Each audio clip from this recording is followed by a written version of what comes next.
します。私は本日の Visiting Tokyo to prepare for the annual IMF World Bank Summit, Christine Lagarde says there's as much reason as ever for governments and central banks to pool their expertise.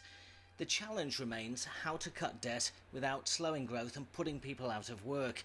Lagarde says the IMF is planning to cut its annual global growth forecasts because the situation has worsened in the last couple of months.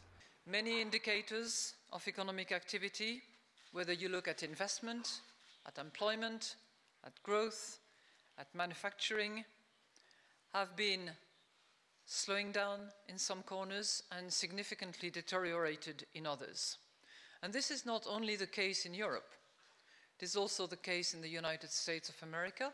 It is also the case in some of the large emerging markets.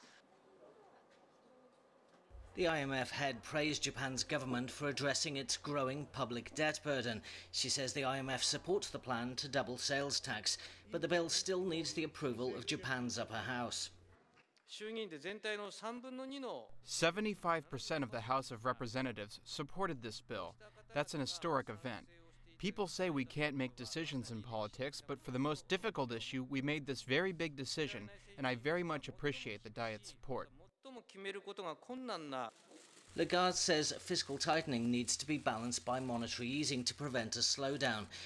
She welcomed rate cuts by the European Central Bank and the People's Bank of China and the decision by the Bank of England to buy more government debt. I don't know whether they coordinated action. Maybe they did, maybe they didn't. But they're clearly facing, similar issues, which is how can a monetary policy help in the context of sustaining and enhancing growth. Whether or not the ECB, the Bank of England and the PBOC coordinated their action, the trend is clear: monetary easing. The Bank of Japan holds its policy meeting next week. Many economists expect it to ease monetary policy, but the BOJ may drop one new policy adopted to fight 10 years of falling prices, its 1% inflation target.